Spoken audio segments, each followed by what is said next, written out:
Hey, 7:01 Central. We'll go ahead and get started and be able to turn it over to Daniel real quick. Want to welcome everyone in. This is our first training meeting and pretty much the Daniel Rawson show on this to get exposure across the entire state for this. So want to get to him as soon as we can. A couple of quick notes. Welcome in again as we've got a couple joining us and a good number tonight. So thanks for being with us. A couple of quick announcements. Kim Hernandez out of the Alamo chapter was brought into the executive board as a non-voting member over the weekend as the TWA secretary. So a position was created on the executive board as a non-voting member as the secretary, and unanimously the executive board created that position, and the nominations were put in, and Kim Hernandez stepped into that role on the secretary side. So want to congratulate her and highly encourage everyone. We are in the final push of our recruiting time prior to the season. Another couple of weeks, and we're going to be into our training meetings, and a lot of you having your clinics at your local chapters as well. And so this is kind of our last chance to get those new officials, anybody who has not officiated in the past, into the mix, get them registered, get them set up so that they can receive a lot of the training information and the training data and the documents and be set up for your trainings that you have prior to competition starting.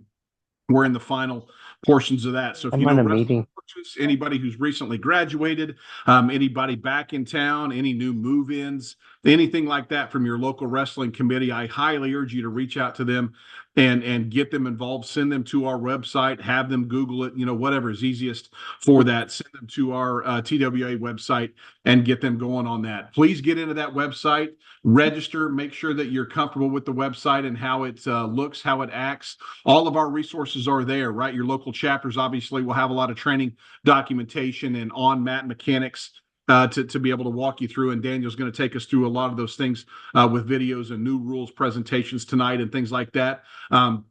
But prior to this meeting, many of you hopefully have received an email that Test 1 is now open. So wanted to update everyone on that. Test 1 is now open. There are unlimited attempts at taking Test 1. We have raised, the executive board voted last night, and we raised it this morning to 75 questions for Part 1 of the test. And so those 75 questions are actually taken from a pool of about 120 questions from the NFHS on tests that we've used over the years in that. So we've got a pool of 120 questions. 75 random questions will be sent to you as part of Test 1. Take that as many times as you can. 76% is required as the minimum portion to be able to pass that test.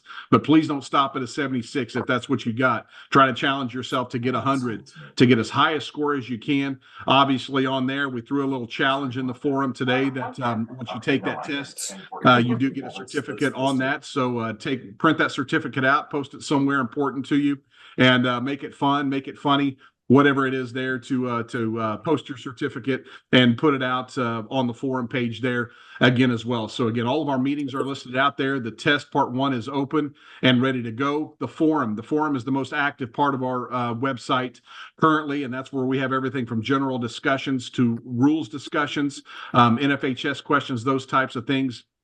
And then you also have your local chapter forum within there that most of our chapter presidents are being active in there and scheduling meetings and communicating through there as well. And a whole host of resources are out there, everything from the UIL resources, from the 1204 document, which is how we get paid, to the NFHS rules presentations and points of emphasis. Daniel will touch on a few of those tonight as well. And then also the TWA documentation is out there also on the resources side of that. I've created a couple of blogs, another one's going out later this week on that. But again, testing is open and want to get you going on that as soon as we can. So that's all I have from the state level. Thanks again to our chapter presidents and our executive board for helping get the season kicked off, and turn it over to Daniel Rawson and take us through the evening. Daniel.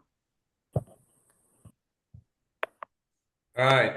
Thanks, Rex. And good evening, everybody. It's good to see a lot of familiar faces on here. Appreciate everybody taking time out of their Monday night to jump on, and I'll do my best to make things as productive as I can.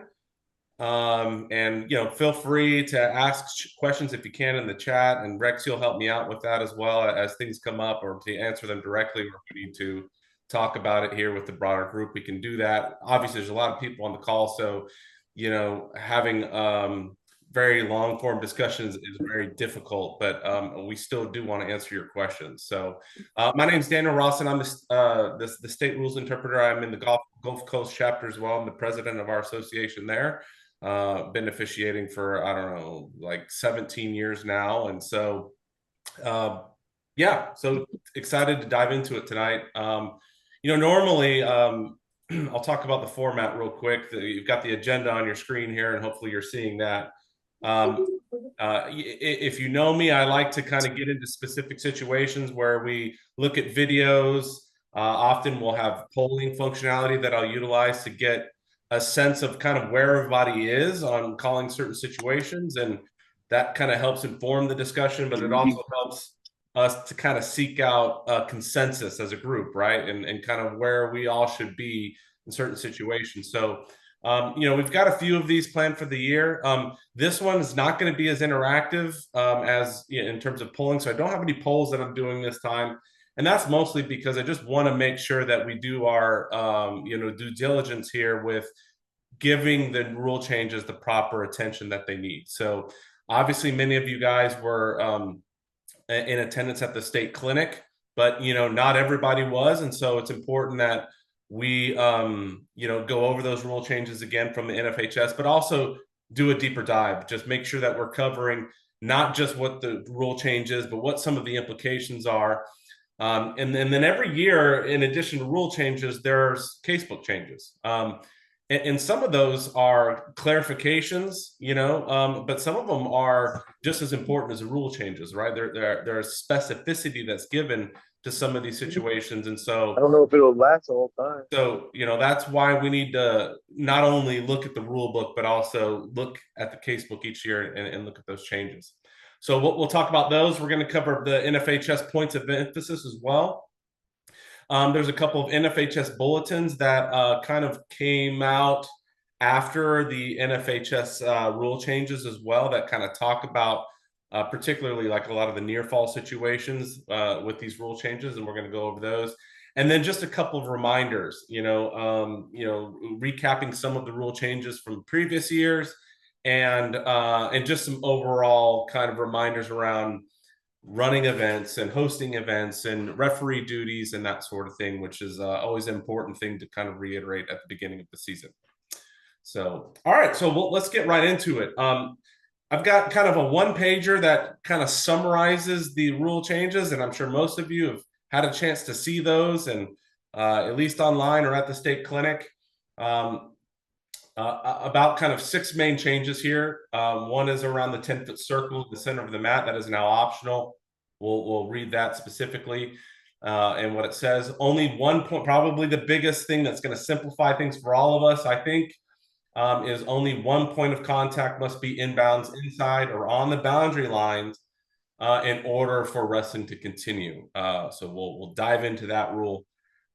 There's a rule change around near fall this year. So depending on how long criteria is met, wrestler can score 2, 3, or 4, or 5 points of near fall. So we'll cover those. There's additional clarity for tech fall situations. So we've kind of had an interpretation of this, but this makes more clarity now on how to terminate a tech fall situations, particularly in near fall. And then probably our biggest change, right, and adopting the college kind of rule in this area is on takedowns, which is wrestlers are now awarded 3 points instead of 2 when securing a takedown. So going to be an adjustment for me for sure, and I'm sure for all of us. I know many of you guys have been doing other events, some at the college level and some outside of Texas and or USA events, and so some of you have had exposure to this, but that's going to be an adjustment, right? And then we've got a new signal in the book for referees as well. Points of emphasis this year, we'll touch on them, give some insight.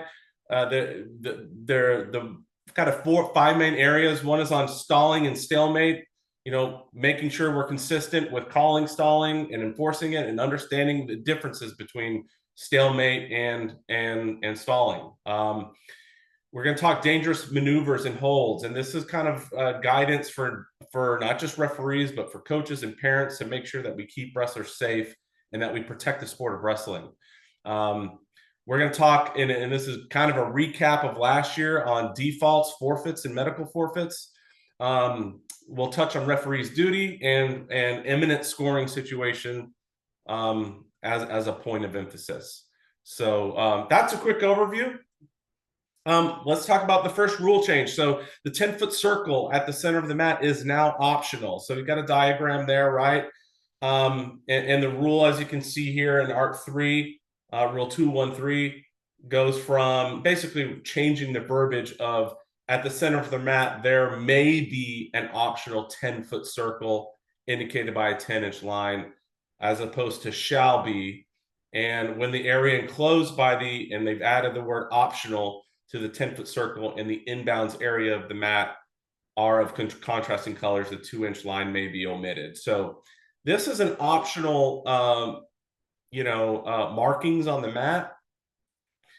And as a result, you'll notice throughout the rule book, there are several changes referring to the center of the mat as opposed to the 10-foot circle. So think about the stalling rule. And I didn't list them all here, but think about stalling, right? As it was one of the criteria for, wrestlers needing to be aggressive for stalling, right? It says that they're encouraged to wrestle within the 10-foot circle, right? And so instead of 10-foot circle, it's going to say center of the mat.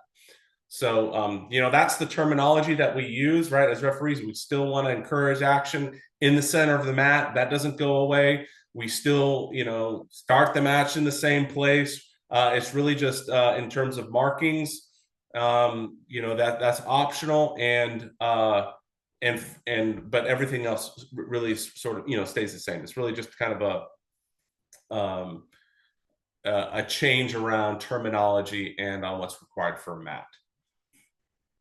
So you can see the rationale here. The new mat designs are just different. This is kind of updating the rule for modern day. Wrestlers and officials know where the center of the mat is. And so there's no need for a 10-foot circle to be required. So that's the first rule. Pretty straightforward. Second, points of contact. So we're going to spend a little time on this one. Only one point of contact must be inbounds in order for wrestling to continue. And so there's verbiage changed in quite a few rules that you can see listed here. There's an updated diagram there at the bottom left-hand side, right? So what was once, and there's two main changes here. One is around the terminology of supporting points being removed and now being referred to as point of contact. Basically, all references of point of contact are replaced with, all references of supporting points are now replaced with point of contact. So you'll see that in the rule book. Basically, supporting points is no longer a terminology we use. It's point of contact.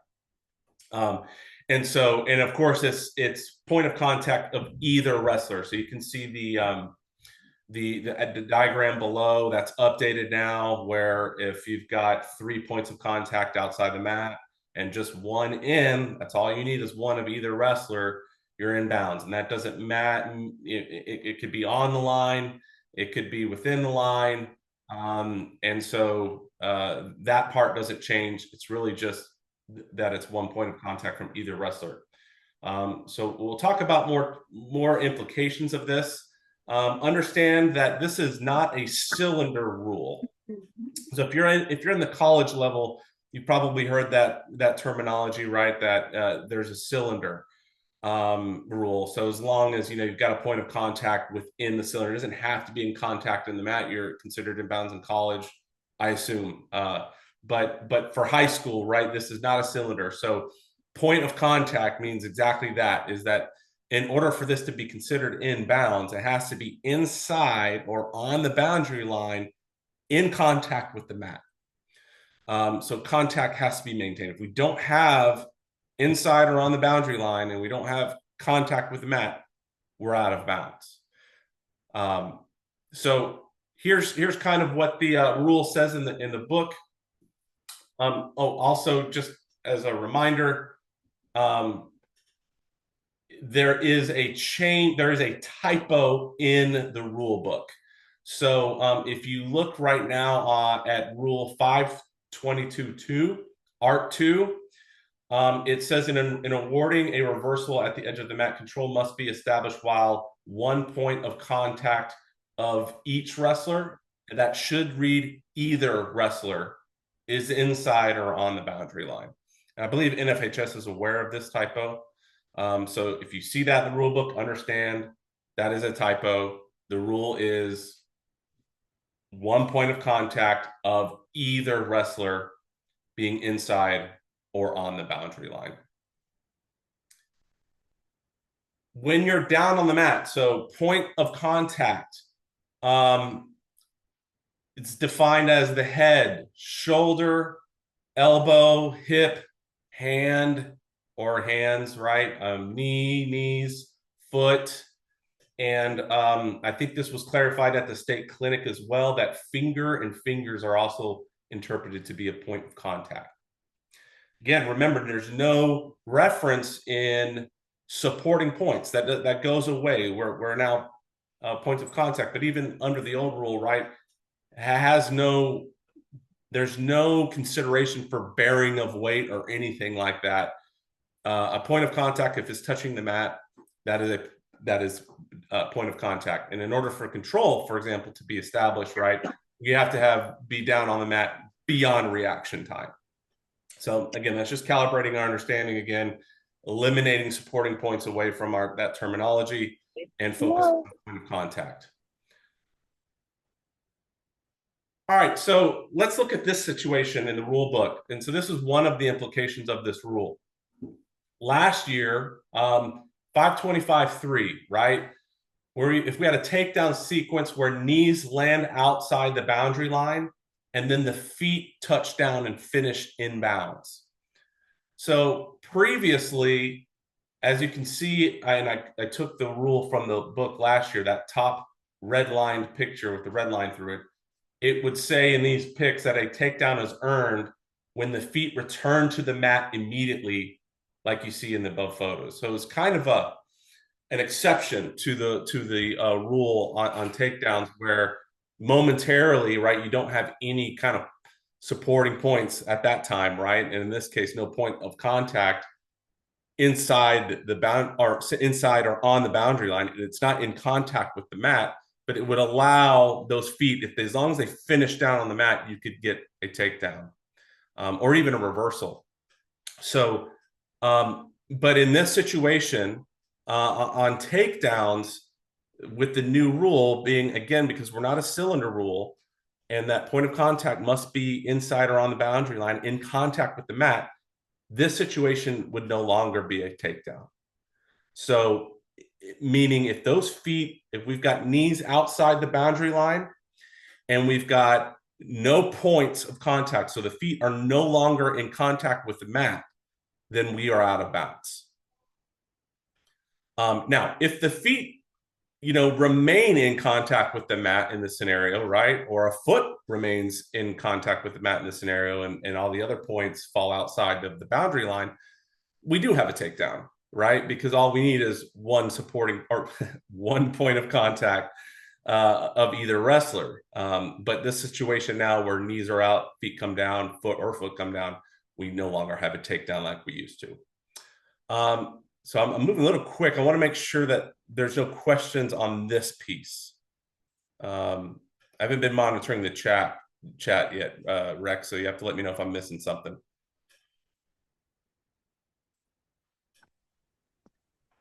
All good, Daniel, nothing in. Okay. All right, so moving along. So with this, let's look at the casebook scenario. So in conjunction with these rule changes, the following situation was added to the casebook. So from the neutral position, wrestler A executes a takedown and establishes control with wrestler B out of bounds. So in situation A, wrestler A's knees land on the boundary line, or B, all of wrestler A's points of contact are beyond the boundary line. What's the ruling? And it says in A, wrestler A is considered in bounds because wrestlers A's knees are on the boundary line, wrestling shall continue. And in B, the wrestlers are considered out of bounds because all of wrestlers' points of contact are beyond the boundary line. And so this is just kind of reiterates the scenario I just showed before, right? So wrestler A could still be awarded a takedown if wrestler A's feet are down on the mat in balance. Okay, so that's when we can have a takedown in that situation. Again, point of contact, we must be in contact with the mat.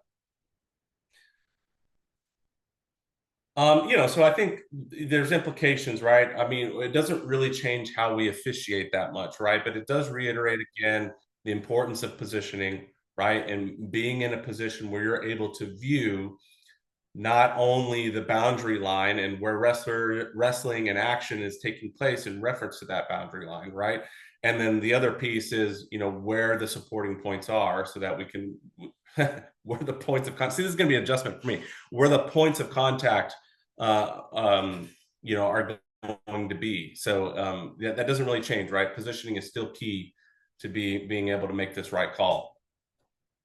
All right, so let's talk about points of contact in near fall situations, right? And this is where the old rule with supporting points would get messy. I think this point of contact really makes things easier for all situations. So I really welcome this rule personally. So if you look at the rule book change, when the defensive wrestler is on their back while the point of contact of either wrestler are in bounds, wrestling shall continue. In this situation, any part of a defensive wrestler's shoulder or scapula can be considered points of contact as well as other points of contact mentioned. So, we talked about some of the points of contact down on the mat, right? Hand and head, hip and foot, right? And so that is still at play in near fall situations for either wrestler. And then for a defensive wrestler in this situation, a point of contact can also be the shoulder or scapula. And that's kind of in the most simplest way. Another question, Daniel. From Jennifer's iPhone number 2 says, so basically wrestling inbounds seized before feet return to the mat. We're talking about that takedown situation before. So this situation. Yeah, that situation. That's so yeah. So the idea is that once you get to that first play pick there, with the knees up and feet off the mat, out of bounds, and no takedown can be earned. Right. So right there at that point, once that happens, blow the whistle, wrestling inbounds stopped happening. So you get to bring it back to the center. That's right. That's right. Okay. So points of contact in near fall, right? We just talked about that. And the shoulder and scapula can still be considered a point of contact. Again, in contact with the mat. Is still the key criteria there, inside or on the boundary line. Near fall points or fall shall be earned only while a point of contact of either wrestler is in bounds. So fairly recently, the NFHS updated their bulletin for these different types of near fall situations. And, we've dissected these quite a bit in previous seasons with some of the confusing rules that we used to have around supporting points, right? With knees and knee and all of that stuff needing to be in a certain position. And the good news is with this point of contact, all of that kind of goes out the window, and it makes near fall situations very simple. Okay. Which is, we're looking for any point of contact, which include a shoulder or a scapula, to be inside or on the boundary mat. And that's as simple as that. But, if we want to just envision some of these scenarios, frame one, right? So that's kind of what you have. You only have a shoulder, maybe you got both a shoulder and a scapula there, but it could just be a scapula in frame one, right? Is on the line. If we're on the line and in contact with the mat, we keep counting, and wrestling continues, and a pin or a fall can be earned there. Shoulder or scapula comes off the mat, right? And now we're no longer in contact with the mat. Now we're out of bounds. So same thing with frame two. In this situation, pretty straightforward, right? We've got shoulders and scapula on the line. And the rest of the body's in there, but we've got shoulder scapula on the line. We can do near fall. We can have a pin in that situation. Let's look at frame 3. This is a cradle situation. And in this frame, we've got the wrestler's hip there on the line in contact with the mat. That is the offensive wrestler, right? The blue wrestler there, wrestler B. So in that situation, even though we've got the defensive wrestler completely out of bounds, right? No points of contact for the defensive wrestler, but we have at least one on the offensive wrestler who's doing the cradle with their hip there. So we're able to keep counting, and a fall can be earned in frame 3. Frame 4, so if we've got a high bridge situation, and that's what we're seeing there, wrestler's head is down on the mat, right? Really what you have there is the rest of the body of both wrestlers outside the boundary line.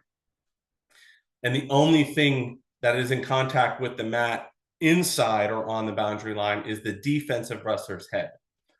And in that situation, we will continue to count near fall, and or a pin could be earned if the shoulders came down. But at least with the head up, with just the head up there, we would continue to count near fall. And that's a little bit different than what we used to have in these high bridge situations. So if you look at frame 5, this is one of the different interpretations we had last year, and with this new point of contact, it clarifies this situation and I think make it simpler. So in frame 5, you've got someone who's kind of high bridge, inbounds, right? They started their bridge and on the boundary line, and then but wrestler A has maintained their feet. So you look at the head was inbounds, they high bridge, they go out of bounds. So now we've got that head that is outside the boundary line, and we've got maybe a foot. In this case, it's 2 feet. That situation, we're going to continue to count because foot counts as a point of contact in near fall. And so we'll continue to count in that situation as well. So again, all of this, I think, really clarifies. I think it makes near fall situations especially easier for us to be able to call them consistently. And so I welcome this. But any questions on points? I don't think I have any points of contact. Any other questions on that? So, or any other slides on that? Any questions on points of contact before I move on to the next rule? I want to make sure we get this. A couple questions in there, Daniel. I think it's just questioning, what is out of bounds. And I know the past couple of years you've really been hitting hard. It's not what's out of bounds, it's what's in bounds. Everything can be out of bounds, but one point of contact in bounds, and you're still wrestling. You've hit that pretty good on that. A couple questions on that. Stuart's got a question. Can a point of contact return from out of bounds to inbounds on the mat? And I think he's referring to that old rule about a takedown where the feet are up and then return immediately on that. So no. So if as soon as we no longer have a point of contact inbounds, which means in contact with the mat, inside or on the boundary line, wrestling stops immediately. Great. Another question. Frame 2 scoots shoulders out. This is now out of bounds on frame 2, what you had. The feet are still in, but the shoulders are out. No, because feet are in, and that is a point of contact, at least one point of contact, or we can continue to count in frame 2. So just to simplify that, right? In near fall, a point of contact can be anything that we talked about as down on the mat: head, foot, hip, those points of contact, as well as shoulder and scapula can be considered. So that's the difference. Unlike previous rules, the shoulder and scapula do not have to be in bounds for near fall to happen. Any of those supporting points can be in bounds.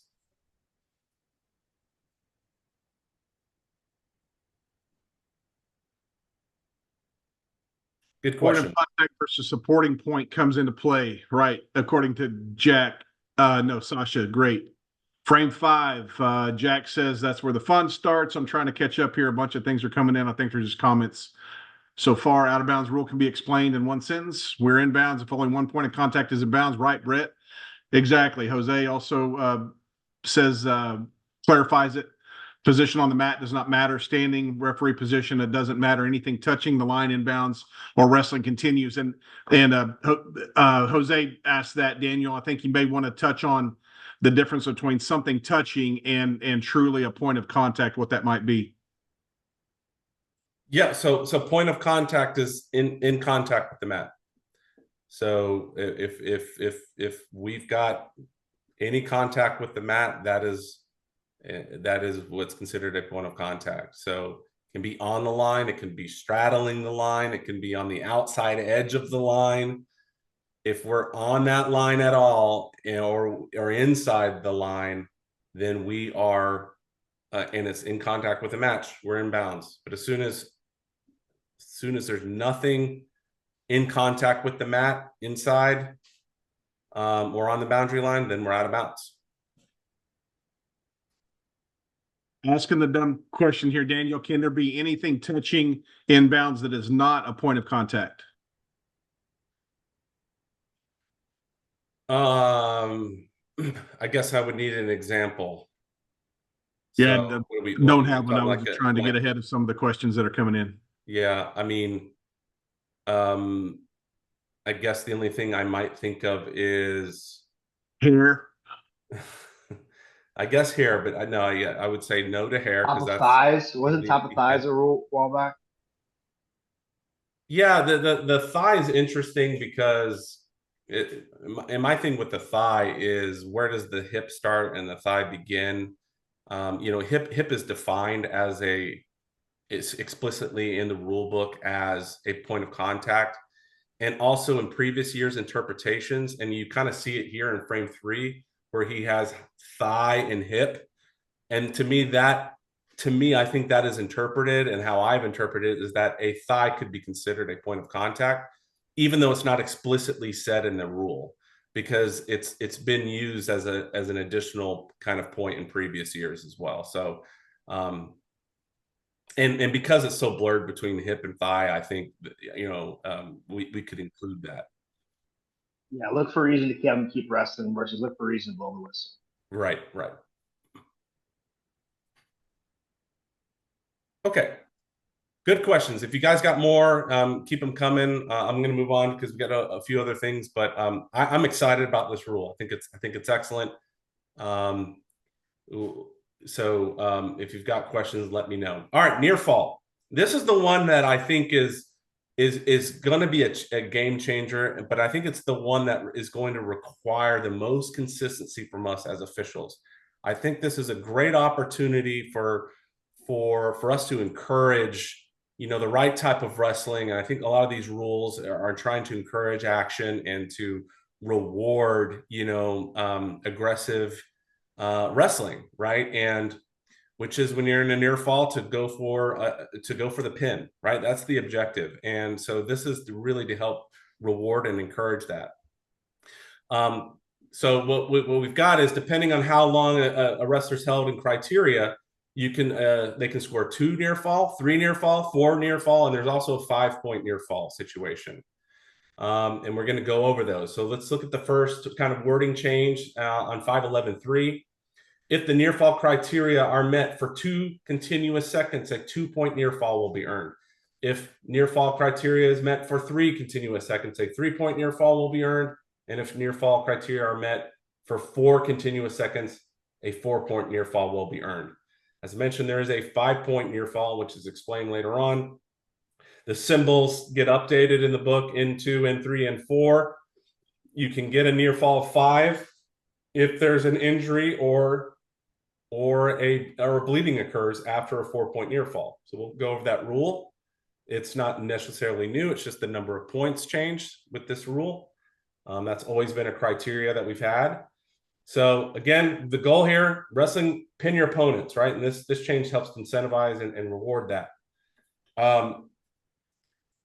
And we'll talk about the importance of being consistent here. But when you look at, again, this 5-point near fall criteria, it really comes in these scenarios here. And again, they're not really changed. It's just that the points change. So if you look at those sub-articles on this rule, A through F in the rule book. So if you have a defensive wrestler that's injured, right? So if they indicate an injury or they're bleeding after a 2-point near fall,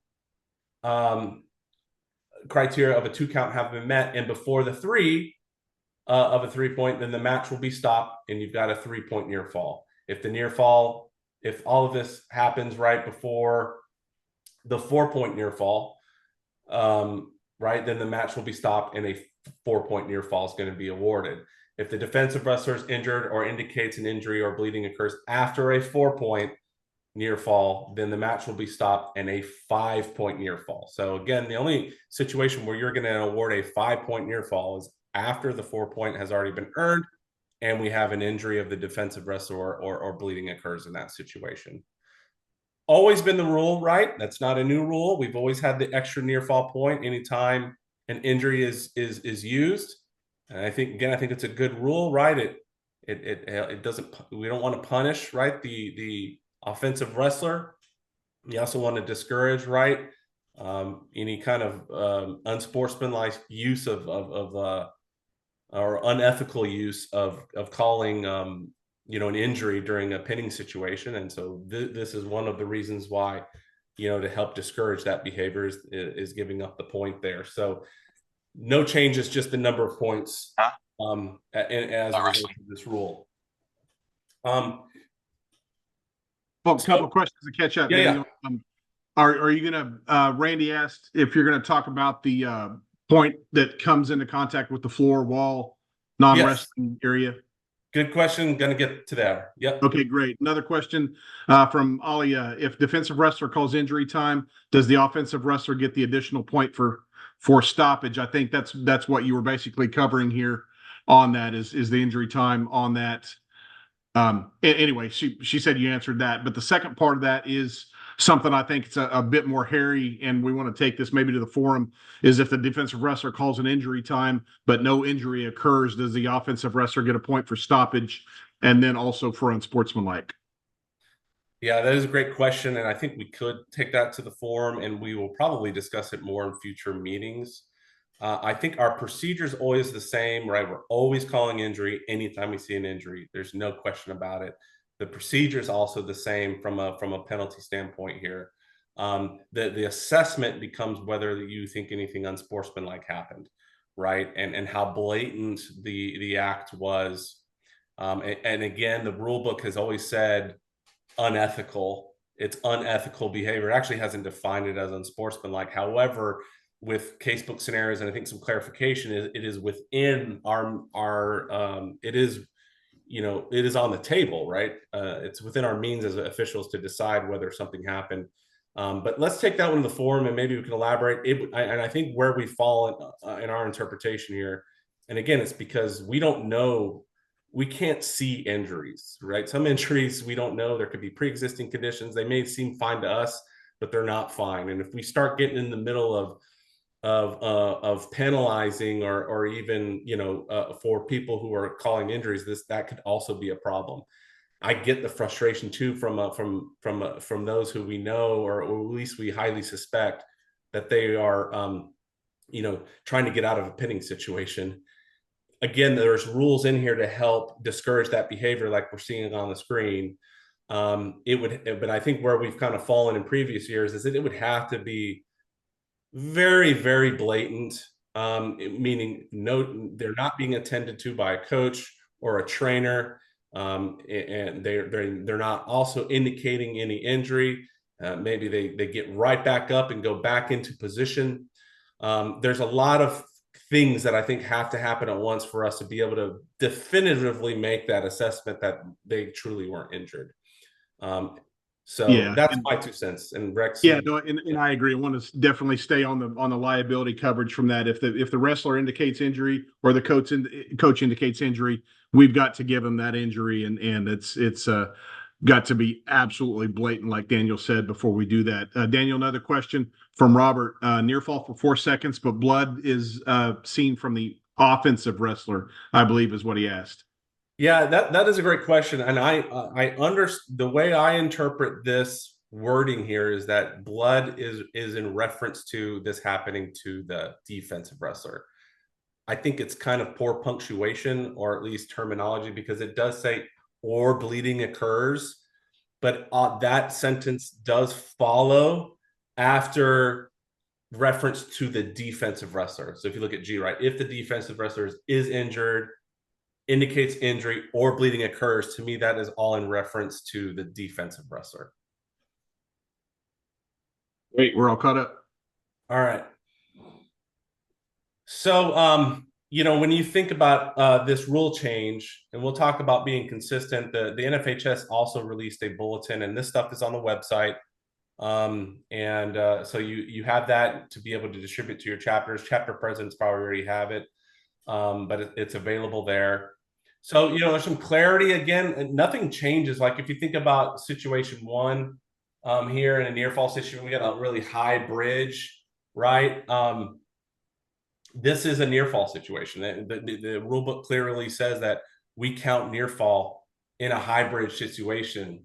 You know, obviously we want to look at potentially dangerous, as it notes here, to make sure that there's not they don't high bridge too far back where they're putting strain on their neck.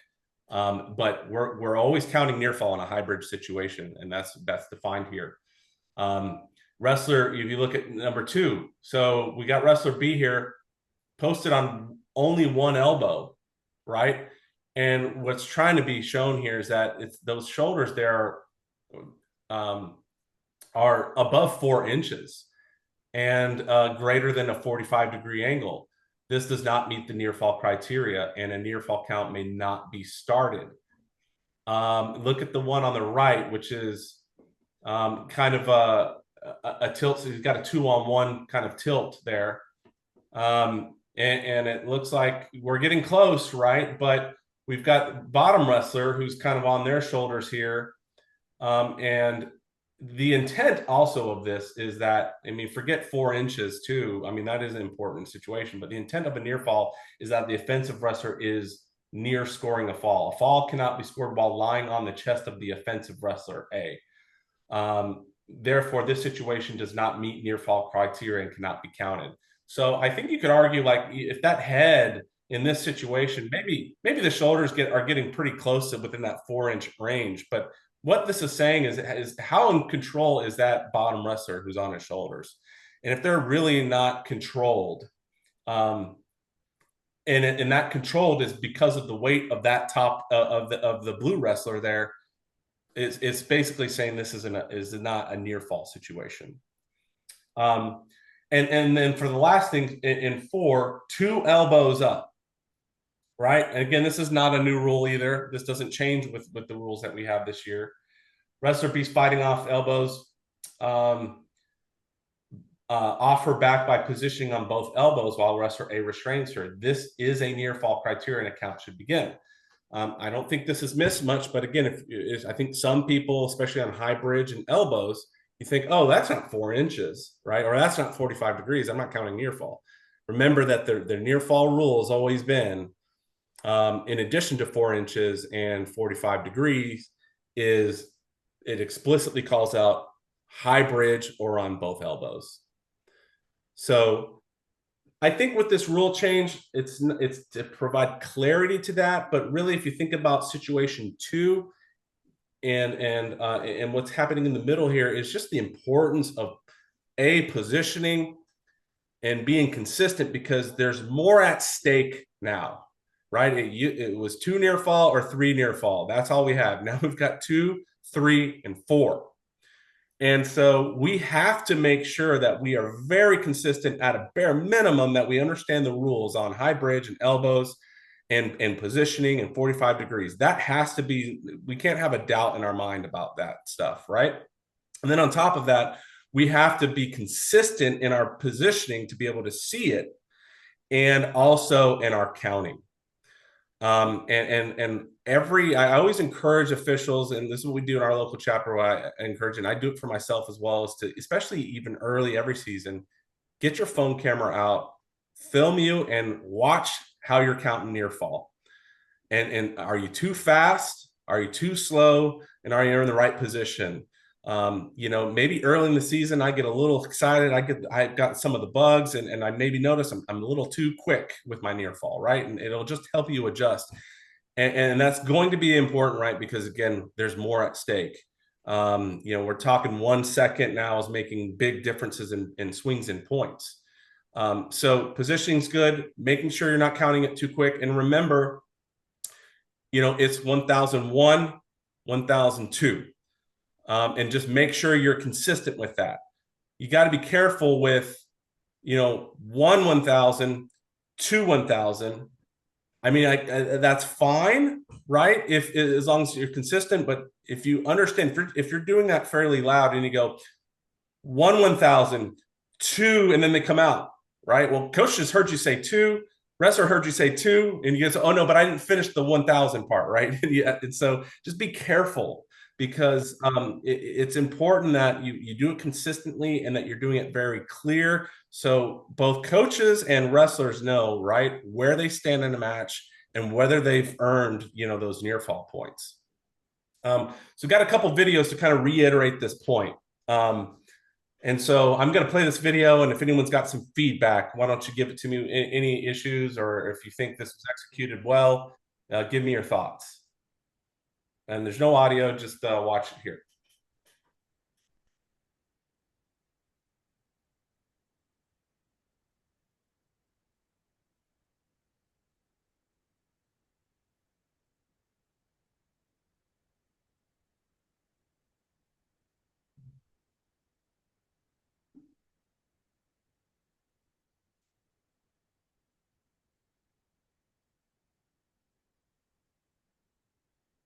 Dang, we're going home early tonight. All right, how did he do? I'll play it again, but anybody want to talk about any issues? All right, I'm going to take a crack at it. From our angle, I can't tell, but it appears to me that he never breaks 45, and he's got 3 sets of near fall racked up already. Yeah, and I get it's not the best angle from our view, but so it sounds like there's multiple issues, right? So we're concerned about 45, and then we're also, My concern, how many near fall situations do we have here? He also looks really I too close too. He's count way on too close to the one. action. Y'all see that too? Well, but I only count 1 set of near fall because he was using the leg to turn him, and he never broke the leg, broke the release of the leg. You see that his leg is bent. He's got that locked up in a figure 4, and so he's using that leg to turn him. So that's just 1 set of near fall. He never broke it. Yep, good catch, Latrell. Daniel sharing a lot of things out of the chat that he's out of criteria and still counting. It's the same situation with the leg in. It's a quick count, not 45 degrees. Too close. Not defendable. Hip is loaded, never defendable. 90 degrees for most of it. Yeah. So you can see how critical, right, this is. We're talking about the difference between essentially, especially with these rule changes, getting tech falled in this situation versus no near fall. Maybe at one point we were close there to breaking 45 for 1, but even then it would have been 1 set of near fall, right? And so there's a huge difference. You know, there's a huge difference, right, in our positioning, how we count, understanding when one pinning situation ends, and then, you know, and so this is why you need to understand the rules at a minimum, right? And also watch yourself, watch other officials to be more consistent at near fall. I think this is a great rule, but I think this is going to be an adjustment because I don't know that we're all consistent, you know, and again, including myself, and always trying to be consistent with your count and understand what's a near fall situation. And remember, 45 degrees, not 90 degrees, right? Not 80, 45. And so look at it, be open to feedback, take a look at yourself, just, you know, make sure that you're staying sharp on it. Let's look at this situation. One more, just to kind of talk about it.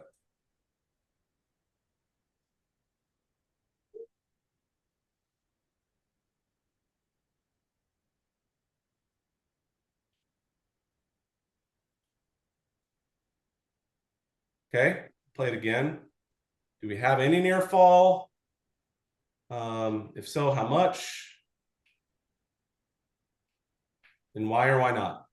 My question is, and I get this wrong often because I don't think I've ever been told, or I've never figured out, is a high bridge on the crown of the head or on the side of the head?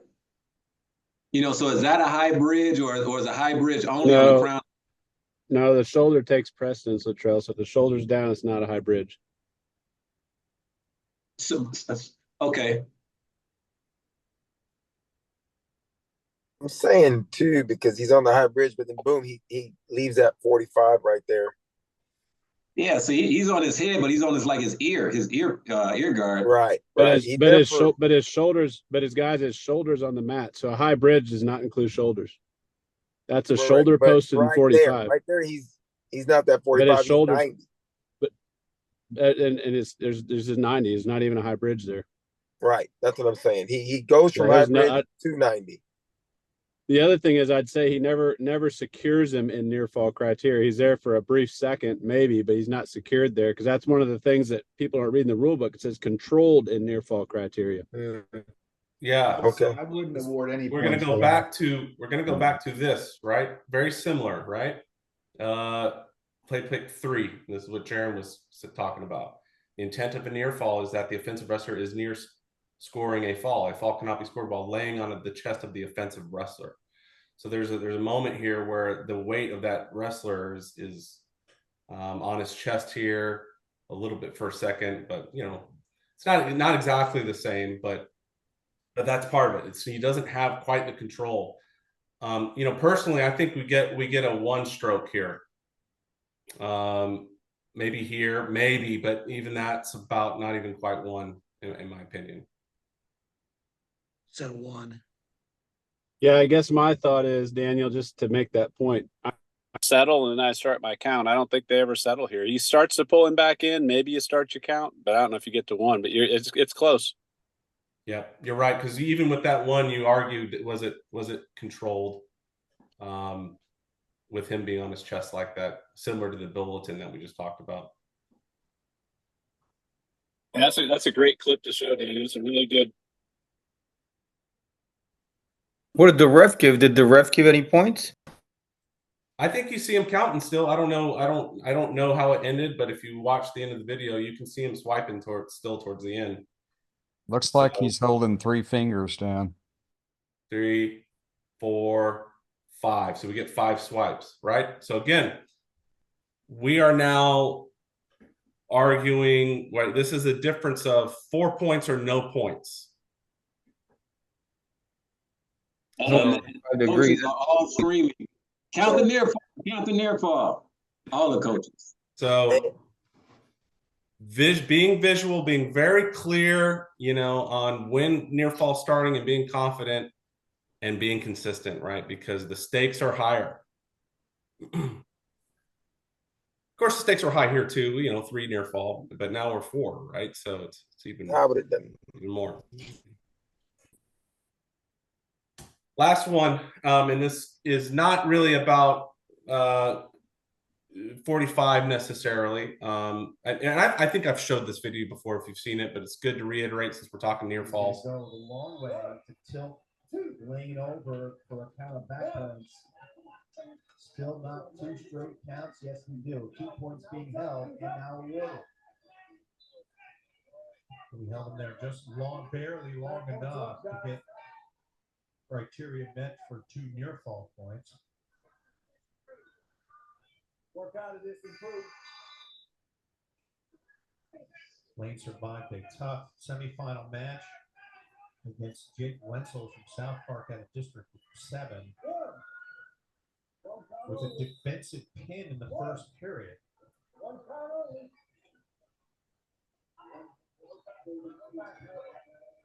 Okay, so we are able to see some of the commentary, so you kind of already know where this is going. But comments. He's going to go the long way to tilt.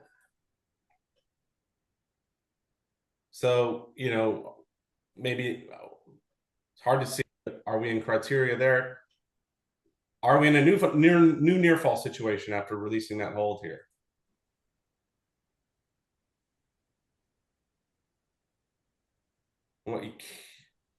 Now, what we can't see here is he's still holding this wrist. So he's got a wing, top person's got a wing, chicken wing. He releases that. Okay, oh, no more chicken wing, but he's still got the wrist. So he's still holding that wrist underneath, right? So same near fall situation or different? Same. Yeah, I would say that's same too. Okay. Looks like a different move, but it's the same pinning situation. Okay. Because he still has control of that wrist underneath and he's flattened out like that, just because we're releasing the wing and throwing it back in doesn't mean that it's a new near fall situation, right? Same could be said on like if this were a ball and chain, right? If he had that wrist underneath, right, in the crotch, and then you did a chicken wing, you know, winged him and maybe tilted him and then bring him back, and then you release that wing. If you've got that ball and chain, we're still in the same situation. It's the same in this situation, right?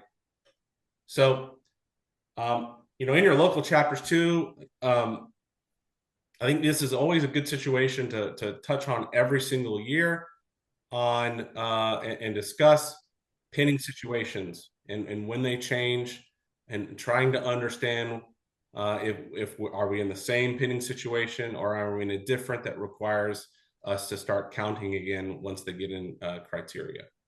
Don't. Hey, Daniel, and that one in the past, we've used the word defensible. Yeah. If you can defend yourself in that situation, then it's a new situation. And that's probably a good example of it. You can't really defend anything. Yeah. And don't get stuck on the hold. The coach will say all day, he released the hold, he let the hold go. And that's not it. It's the pinning situation, like Jaron referred to as well. All right, so let's talk about technical falls. This is clarity. I think there has we've basically had this interpretation, but it is now, I think, much clearer now in the rule book as well as the case book. So when we have a technical fall, which is obviously a 15-point advantage over the opponent, if we've got a takedown or reversal straight to a near fall criteria, that creates a 15-point advantage. The match shall continue until the near fall criteria is no longer met. Conclusion of near fall criteria is immediate. So that means if we are no longer 45 degrees, right, or 4 inches from the mat, wrestling stops immediately once we get outside of that criteria. So this is to provide clarity to where if you were in the same pinning situation, that this top wrestler just doesn't get a bunch of different tries to keep turning the opponent and pin them. If they're in a near fall situation and they've got a 15-point advantage, they have to finish that. It's either going to end in a fall, or as soon as we're out of that criteria, not pinning situation, criteria, wrestling stops immediately. You know, and I think that'll be an adjustment, especially when we're in a near fall. You know, maybe you're just in a norming pinning situation and the shoulders come up and we come to, you know, close to 90 and we have to stop, even though their back looks like it's still a little bit of exposed. I think that's going to be where, you know, there's going to be a little bit of an adjustment, but it does provide some consistency. On the other hand, you know, I talked about that ball and chain situation, right? So if you've got an arm trapped and you're able to wing somebody and tilt them, and then you get your near fall points, and let's say you've got your 15-point advantage. Well, without this direct interpretation, in theory, they could reset bellied up. You could just hang on to that, you know, ball and chain and then just keep trying, right? You could just keep tilting them over and over again. And I think part of this rule is to provide clarity to, to those kind of situations, right? So. Well, I think the other thing is the situation where the guy's on his back, he's earned the 15 points, and then he flips the guy on bottom, flips the guy on top immediately to a reverse. And it's like, well, wait a minute. It's now not a 15-point margin, but it is. Yeah. And even if once he has earned the 15, even if the bottom guy gets a reverse or escape, whatever, it's still over. Yes. Right. That's right. Thanks, Frank. I think this had something to do with injury prevention too, Daniel. I think they probably saw injuries in this situation where people were trying to get a pin and couldn't. Probably has a lot to do with it. Yeah. No, I think it's a good change. And so you'll see that rule. And so there's a new casebook scenario that goes along with it. So the score of the wrestler, score of the match is of wrestler A 14 and wrestler B 0. Wrestler A secures a takedown directly into a 4-point near fall criteria. When wrestler B comes out of near fall criteria, the match has ended. What is the procedure to follow, and what is the final score of the match? Wrestler A would be the winner of the match by technical fall. The official would award wrestler A the 3-point takedown plus a 4-point near fall. The final score is 21-0. So again, I think the key is in this situation, wrestler B comes out of near fall criteria, not near fall situation, near fall criteria. That's when we're stopping right away and the match is over. All right, the biggest adjustment for both referees and audience as well, everyone in attendance, no more, at least for takedowns, no more 2. This is a 3-point takedown. And so 9-1-2, you can see when a takedown is secured, this wrestler shall be awarded 3 match points. This is, again, to help promote scoring. This is college adopted this rule, right, prior to high school. And it's made for some interesting situations, I think, to really encourage aggressive wrestling. But just note this all applies. The 2 isn't completely going away. We still have it for reversals. So just know that this only applies to takedown situations, not reversals. I'm not sure if there's much more nuance to this. This is all I have on this slide, but any questions on 3-point takedown? I think the only thing is we've talked about how you can present those.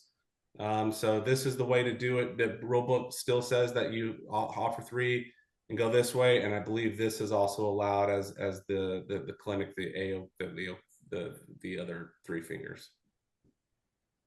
Okay, as long as you're still turning like the rule book says. Okay, new signal. We now have a signal for referee's timeout. So that's what this is. You can see the signal would be both hands and fingers pointing inward to the chest. So this is a referee's time. Sometimes we've always done it because we haven't really had a symbol. Now we've got a symbol. All right, this wasn't talked about in the rule change, but it's actually new text that is in the rule book if you look at it. So if you look at section 1, and again, we've had this interpretation, but it's now in the rule. Any undergarment worn under the one-piece singlet, which extends beyond the inseam, shall be tight-fitting and shall not extend below the knee. The one-piece singlet may be worn with full-length form-fitted tights, non-modified, both legs intact. So that's the new emphasis or the new wording that was added to the rule. Non-modified and both legs intact. The one-piece singlet shall be school issued. And just a note, based on previous rule changes, those tights, we used to have a stirrup requirement. These tights can be with or without stirrups. I believe that went into effect last year. So I got some pictures here below. So if you've got tights just on one leg, like that bottom left, that is not compliant with the rule. Again, both legs intact is what's being referred to there, like the wrestler on the right that has the tights underneath the one-piece singlet. So that's just some clarity, and this will be added to our weighing guide, which I will talk about later. that verbiage. But any questions on tights? Again, this is not addressing knee pads, which is special equipment.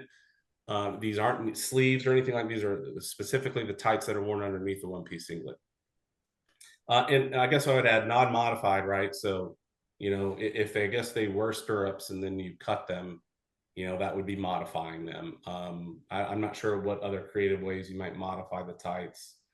You know, maybe they had pads and they took them out. I don't know, but they're supposed to be non-modified. So if a wrestler, you know, goes onto the mat with only, like on the left, where he's got these tights with only one leg, do you give him a chance to remove it, or do you just pretty much at that point you say no dice right then and there? Minute and a half, isn't it? Tech violation, minute and a half, baby. Yes, sir. Yeah, it's we have to be consistent with enforcement, and you know, I've done. We all can do preventative officiating to an extent. You see somebody walking around a tournament, right? Pull them aside and say, you know, this isn't allowed. I'm just letting you know before you wrestle. But on the mat, right? And this is where our pre-meet duties are really important, and our communication to coaches at tournaments and duels. That we give them a copy of the weigh-in guide. We reiterate what a legal uniform is, so that they have that information prior, and that we show up before the event, right, to confirm and clarify of any equipment that needs some clarification, right? And as long as we're really, you know, it's important we are diligent about our pre-meet duties, and I'll talk more about that at the end of this. That allows us, you know, we should be always enforcing it, but it sure makes it a lot easier for us to be able to be consistent. And it's, so in this case, it's technical violation, 1.5 minute injury time for them to correct. Hey, Daniel, just for clarification. So if it's a sleeve, all they need to do is just pull it down? No, so sleeve would not be allowed, and I'll talk about that. So sleeve, a leg sleeve is still not allowed. Unless it has a knee pad. And special equipment, which is a knee pad, is not a sleeve, right? So a sleeve is yeah, a sleeve that does not have a pad, that is still illegal. But a sleeve with a pad is legal. I would call that a knee pad. Yeah, yeah, it's a sleeve. It's a sleeve with the pad. Yes, a sleeve with the pad. Yes, sure. Okay. Because I'm looking at that X one, and I unless he changed, like you say, modified, unless he modified that thing to cut off a leg, then it could be a padded sleeve. Yeah. And that's not a padded sleeve in this case, but that's a good distinction. That one's not padded. And they do, just know, they do sell one-legged, you know, maybe not on the high school website, but you can purchase ones that are just one leg. So yeah, it could be a non-modified, but for us, it has to be both legs intact. Yeah, they sell them for people with disabilities who only have one leg to wrestle. Is a neoprene sleeve considered a pad? I think we've a said neoprene sleeve is a sleeve. But it's a 1/4 inch thick. It has padding. I think there are definitions of a pad also. We'll get to it. I've got a guide real quick, and I'll get to that. We're 10 minutes after 8, Daniel. Okay. One question, Jack says in the chat, so they need to wear these for weigh-ins. It's official uniform, question mark.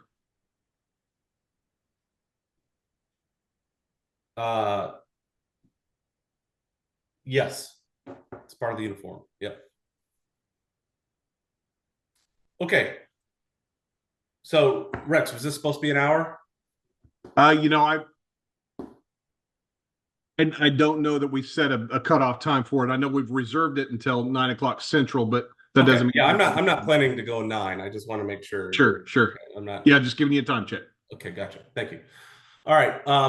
Other notable casebook changes. So if you look at the rule, a fall or near fall shall not be awarded if the wrestler being pinned is handicapped by having any portion of the wrestler's body off the mat. That is a rule that's been in place. So the casebook has added some more clarity to, and I guess additional scenarios where this rule would still apply in 5.11.5. So the casebook says wrestler B is on their back in near fall situation out of bounds with wrestler's A's foot in bounds. During the subsequent action, wrestler's B's foot hits A, the gym floor, B, the coach's chair, see the scorer's table, which is the correct ruling. And the casebook says, anytime a wrestler touches an object outside of the competition circle, wrestling shall be stopped.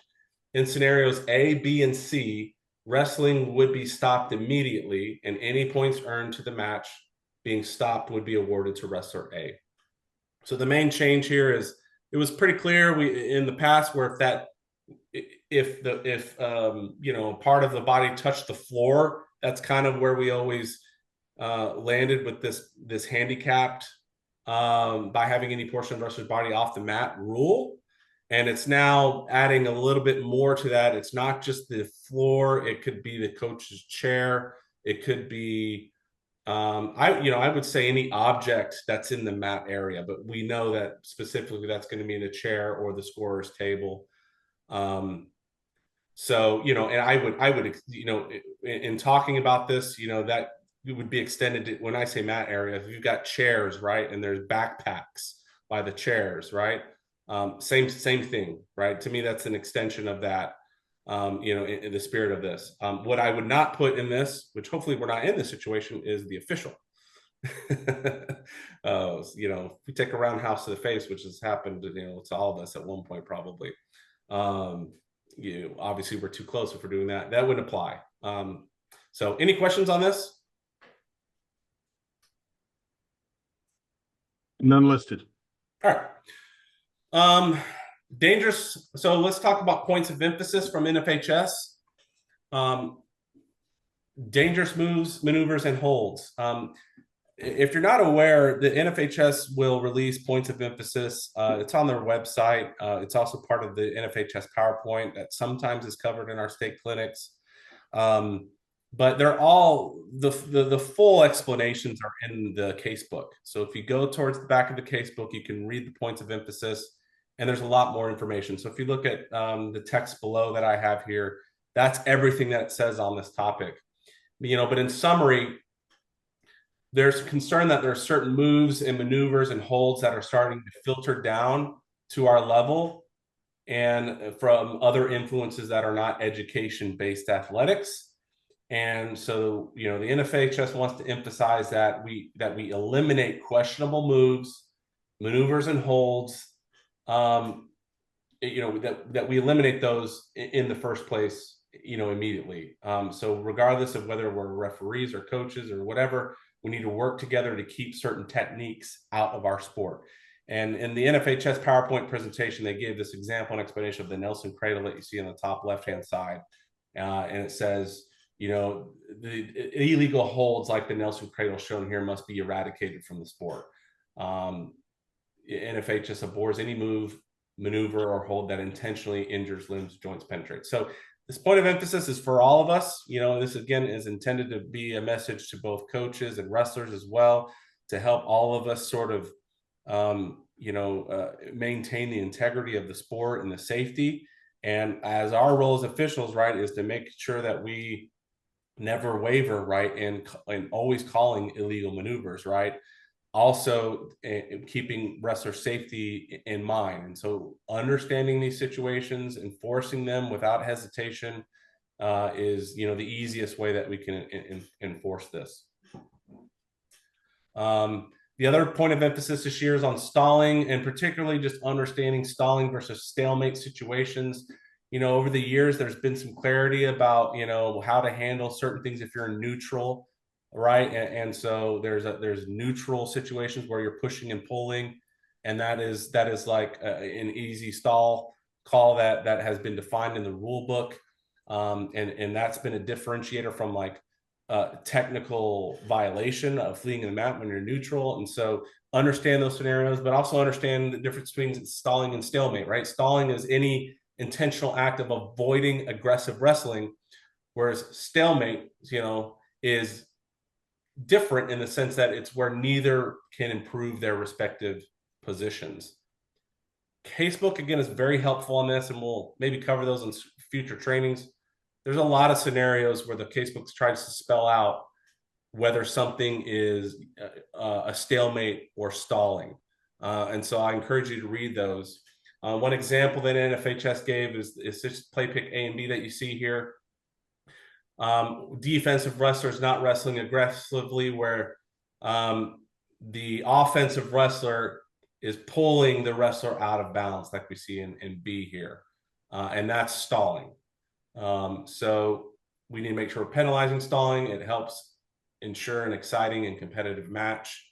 So again, I feel like stalling is a point of emphasis every year, right? It's always something that we're trying to get aligned with.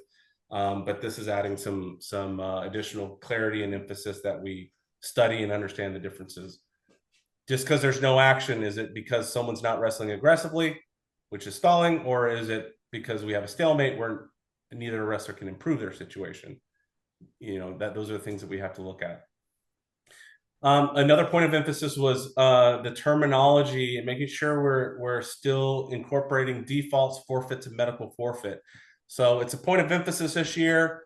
It was a rule change last year, so nothing really changes. I think this is just as a reminder that we did have a rule change last year where we added the medical forfeit option.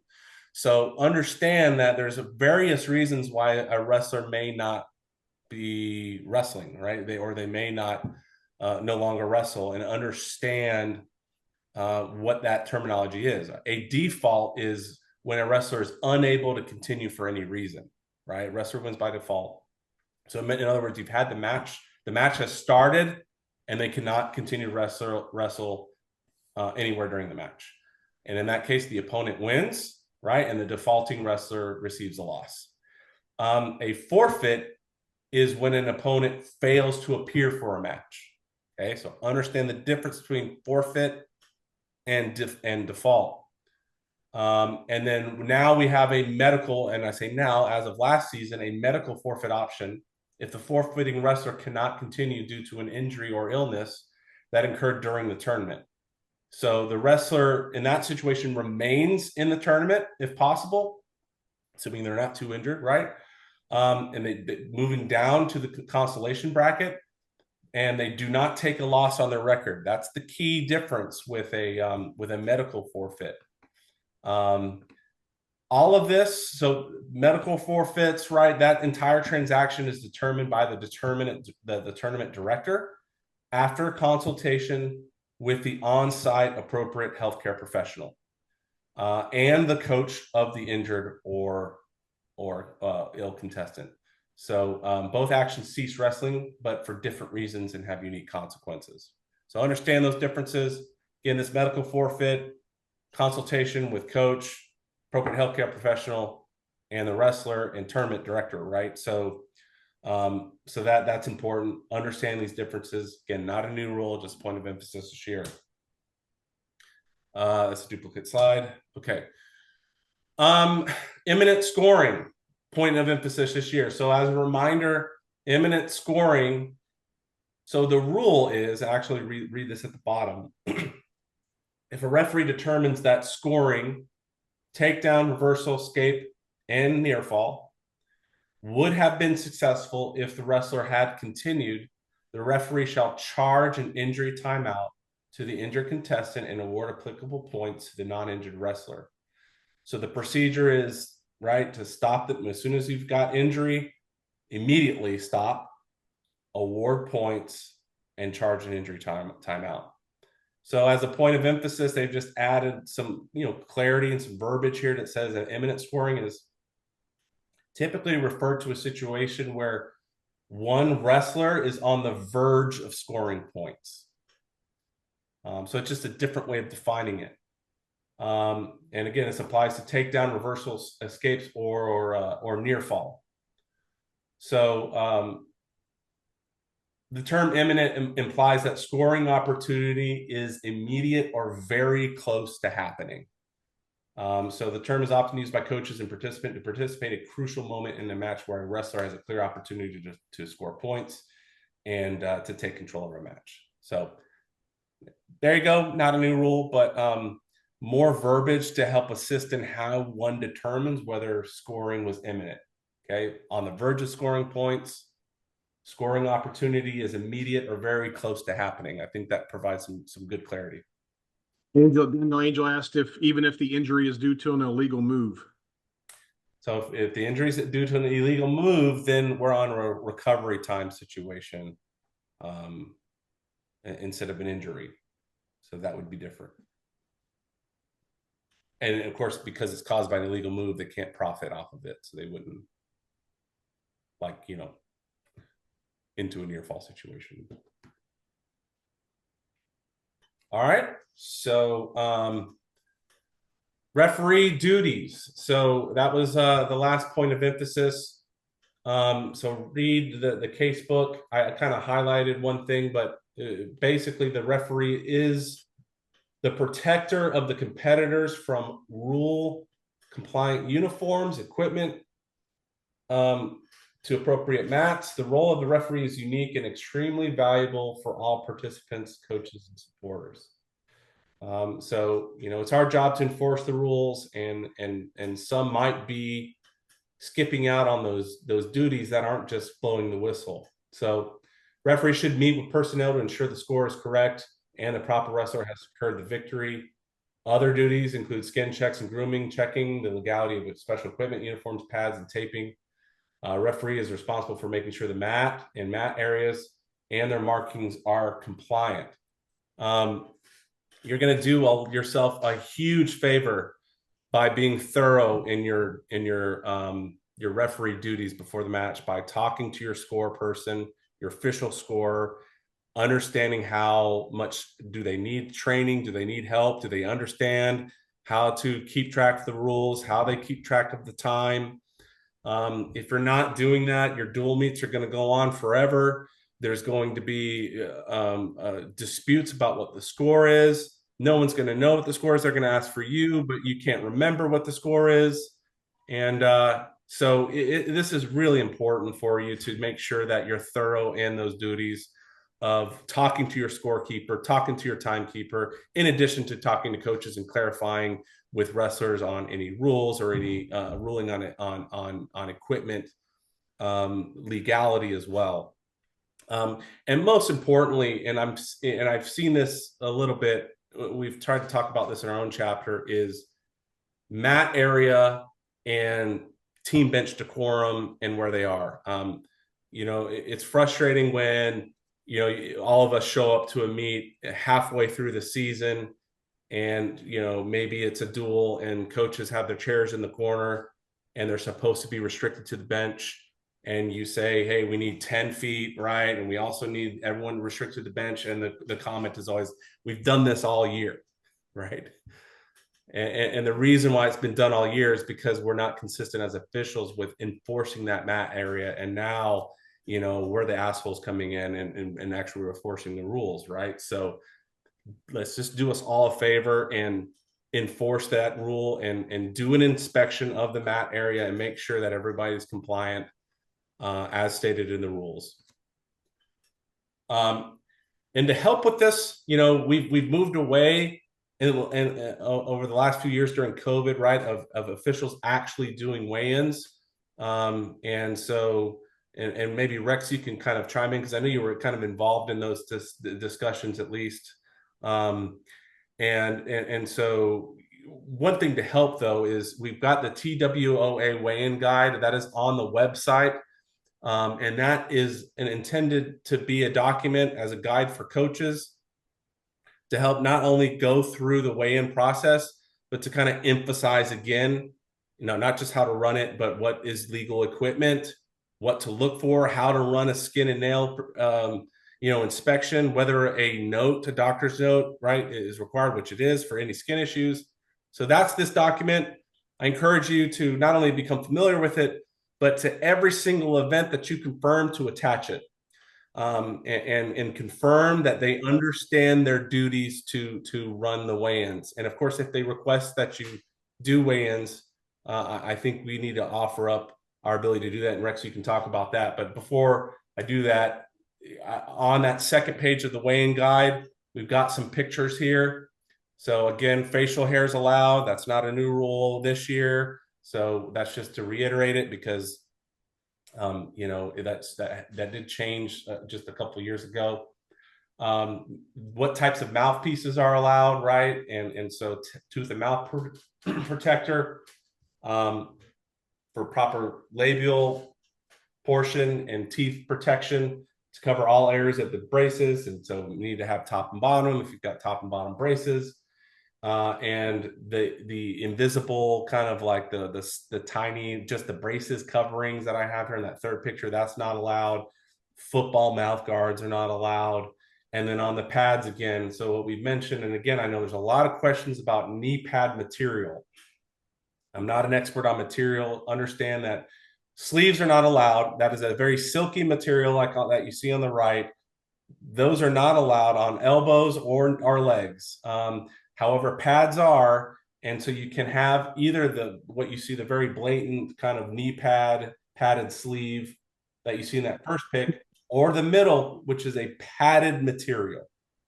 Okay, so you're looking for padded material. If it doesn't have padded material, it's not legal. We always talk about sports bras as well, and coaches need to understand that they need to wear female wrestlers have to have proper coverage of sports bras as well. And we've got a couple of examples of those below. There's a ton of different styles. This is not all encompassing, but we do provide that as a guide. Rex, anything you want to add on weigh-ins and kind of referee duties? Yeah, thanks, Daniel. I appreciate that. We talked about this a little bit at the state clinic, and a reminder, the state clinic is loaded, was recorded and is loaded on the website underneath the meetings tab on there. So you can go review this. Ray Zapata, the athletic director for the UIL, and AJ Martinez, the assistant athletic director over wrestling, were both there. And Ray did bring up to the group there that he is getting some inquiries from coaches on officials being involved in weigh-ins in the future there. And so that was all wrapped in also with the pay increase that we got and the clarification on what a one-day tournament and a two-day tournament is. All of that's on the website, and you've probably seen emails on that as well. So I won't break that down. However, it is optional this year for officials to do weigh-ins. So if your chapter supports that, and that's something that your chapter and your chapter leadership support you doing, just remember that the time frame that now we charge on one-day and two-day tournaments is based on 30 minutes ahead of whatever time the event starts or the weigh-in starts. So 30 minutes ahead of that time is when the clock starts on that 10-hour one-day tournament or 14-hour cumulative two-day tournaments are there. So if you do choose to do weigh-ins, or your chapter does choose for you to support weigh-ins on that, and weigh-ins, for example, are at 7:30 in the morning, you are to arrive by 7 o'clock there, and that's when your day starts, your reporting time starts. According to Ray Zapata, he used the terms reporting time. That's when the time starts on that. So again, I'm not asking for everybody to go do weigh-ins. That's up to your chapter leadership on whether you support that or not. However, your reporting time is when the 10-hour one day or the 14-hour cumulative two-day time frame starts on that for those charges on there. Daniel, was that it we wanted to cover on that without breaking down the pay too far? Because again, that's all available on the website to review. Yeah. Thanks. Somebody asked in the chat, the handicap near fall rule: if defensive wrestler hits a trash can on the way to their back, do you stop it before counting, and do you award imminent near fall points? So yes, I would put trash can, to kick the trash can. And again, this would be in a near fall situation. You're going to stop the match because they're handicapped. That's what outlined in the rules. So I would extend that to a trash can, like I would for anything else in the mat area. Hopefully there's not a trash can in here where you're close to it, but could happen. But no, you would not award any imminent near fall though, or anything like that. Imminent near fall is very specific, as we outlined, in injury and bleeding situations. And then there's other stoppage when it involves violations, but only under those scenarios. It wouldn't be under this. Last thing that I got here, so and maybe we'll give you some of your time back here. Hang on, where did my thing go here? Sorry about that. Got too many PowerPoints up. Give me a minute here.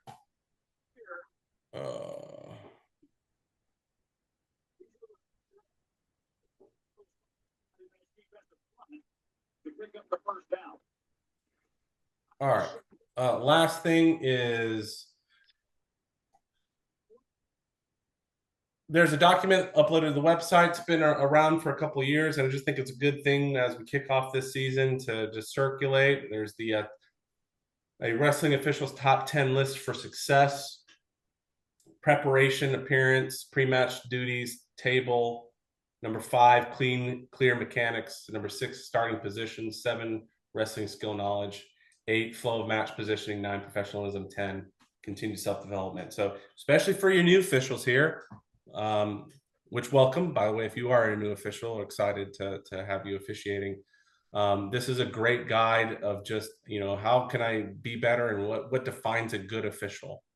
These are a lot of the things and the attributes and the skill sets that you need to develop to be a good official. And if you're not a new official, this is still a good document for reminders to maybe find areas where you could improve, whether it's pre-match duties or whether it's flow of match and positioning. So this is on the website. Circulate it throughout your chapters if you can. It's just a good guide to go through and get those reminders as we're all getting ready to start this new season out and start calling matches again. It's a good preseason kind of thing to go over. So that's all the rule changes I have. And again, normally this format, we get into a lot more videos and polls, and I think so. And I apologize if this is more of a monologue of information, but it is very important that we cover these rule changes and points of emphasis so we don't miss those. And again, this is going to be recorded and posted on the website as well. And so later on, now that we've got that out of the way, of course, we'll incorporate some of these situations, but we'll get into more officiating situations as we progress through the season. So that's all I have, Rex. Appreciate that, Daniel. Thanks so much. It was great to run through. And again, I know we went through a whole lot there.